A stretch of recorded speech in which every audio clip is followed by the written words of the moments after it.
BS Sewing class. I sure hope you guys are doing good. I miss you tons. I'm thinking of you. And while you're sitting at home, if you would like a project, I have seen a need throughout our country for more health professional masks, like for the doctors and nurses to wear. They're running out of them. They're asking people to sew some out of just regular fabric. So I am giving you a tutorial on how to sew it, and I'm trying to adapt it for what you probably have at home. So if you don't have a sewing machine, everything you can sew with the machine, you can sew by hand. So at the very end, I'm including a little reminder of how to do stitch work by hand. But ask around, see what your mom, your grandma, your auntie has, if she's got a sewing machine, needle and thread, fabric, whatever that you could work on this project with. Also, I just used an old shirt. Like I had a shirt that had a stain on the back I wasn't wearing anymore, and that's the cotton I used. I think mine turned out a little loose. So if you had a sturdier cotton, it would probably hold together a little bit better. T-shirt, shirt, cotton is, like I said, just a little loose, harder to get nice straight stitches and straight edges with. But I really wanted to work with what you might have, so that's what I did. I think that's it. So let's go ahead and get sewing. I remembered one more thing. Most of the patterns for the masks use elastic to go around the ears. I have a ton of elastic at the school, but I can't get into the school. So I'm going to show you how to do just ties so that we can tie it behind the head. So if you have elastic at home, great, use it. You just want the thin elastic. You're gonna just do 2 pieces about 6 inches long on either corner of your mask, and it's gonna go over the ear. Otherwise, follow my directions.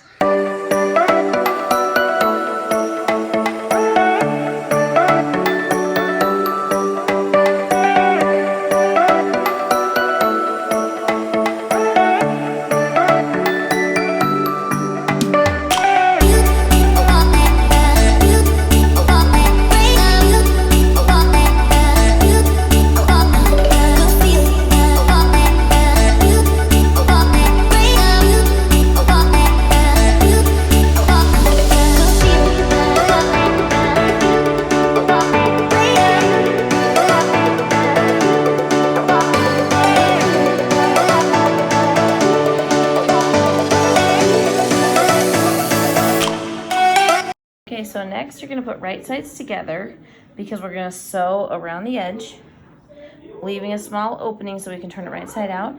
But we got to attach the ties. So you're going to stick the tie inside on each corner, and then we're going to pin it on each corner so that they're nice and tucked in there. You're just going to have to be careful as you sew it that you don't catch the wrong part of these ties and sew it in there. So now I have each of these pinned. I pinned it where the ties are, so I make sure to catch the ties. I'm going to start here, and I'm going to sew a straight stitch all the way around it. I'm going to take the pins out as I sew. I hope you noticed when I did the ties, I took the pins out before we put them underneath the sewing machine so we don't break the needle. And then I'm going to stop there, leaving a small gap so that I can turn it right side out. I am back to doing a straight stitch on this one. Remembering to back stitch so we can make sure it's really secure. We want it to be tough to be able to handle whatever wear and tear it is gonna take, and so it can be washed and cleaned several times.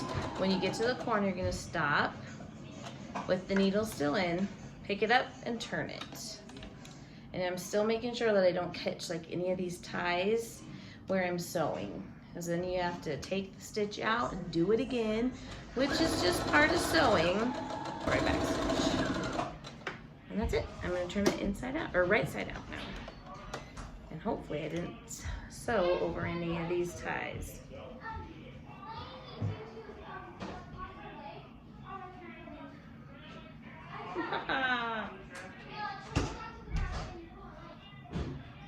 And it's starting to look like a mask. It's not quite there yet. We're getting there, but it's going to be a rectangle. So if you have elastic, what you would do is where these are. You would put a piece of elastic and connect it so that it would be like this, and it could go over the ears. Does that make sense? So now what we need to do is sew over it so we can close our opening. But we also need to add a pucker in it. They like to have, I don't know if you noticed, there's little puckers in it, so that apparently that creates more, it's supposed to help keep it more sanitary. I don't actually understand why, but I'll do what they say. So what I'm gonna do is just sew all the way around it. I like sewing around it a couple times because it's gonna reinforce it. I'm gonna sew all the way around it, and then I'm gonna put the pucker in it. And I'll show you how to do that pucker. I'm just giving it a real small seam allowance. It's right on the edge of my foot. I'm sure you can hear the noise in my house. This is just what happens when you teach from home, right? I got people all around me.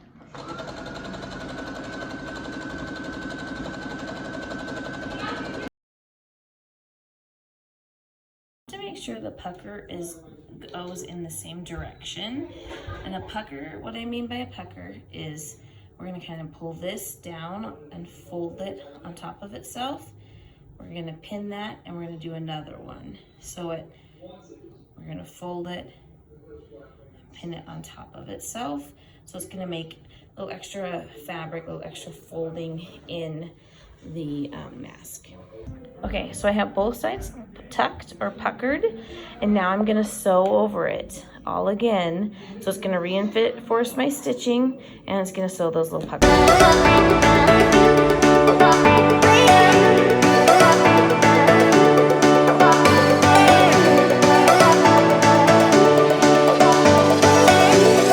Alright, there's the final product. I went over this twice to try and make sure it's nice and secure, and that's it. All right, if you're doing this by hand, you are gonna need a needle and thread. I double up the thread so it's a little bit stronger. And you can tie any knot you want in the end. I'm gonna show you a trick on how to tie a fast, easy knot. You're gonna put the end of the thread on your finger and then your needle on the top of it, making it an X, and then just pinch that. And then you're going to take this end and you're gonna wrap it 1, 2, 3 times. And then you're just gonna slide that all the way through, pinching that little knot. And then ta-da, there's a knot at the end. I'm gonna show you how to do the back stitch. It's the tightest hand stitch. So you're gonna come up from the bottom and then down. And then you're gonna come back up again. Now this would be a really loose stitch if we kept going like that. So this is where the back stitch comes back. And this is really much bigger than you want it to be, because you want this to be really sturdy, but I'm doing it bigger so it's easier to see. So the back stitch, you're gonna come back and go in that same hole there. All right. Oh, I just got it a little tight there. Okay. And then you're gonna come back up through that same hole. So it's gonna make it so there's a straight line on both sides. So we come up, go back down,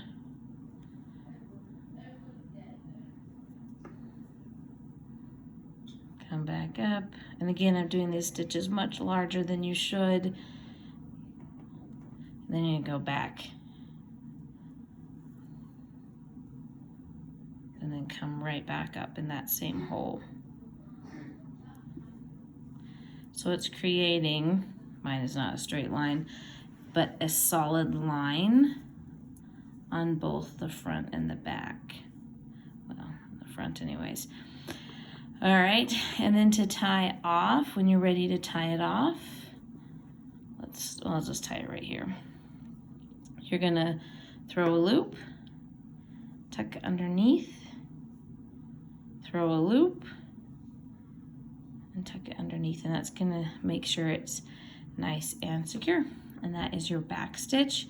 So you can just sit while you're Netflixing and chilling and sew it together by hand.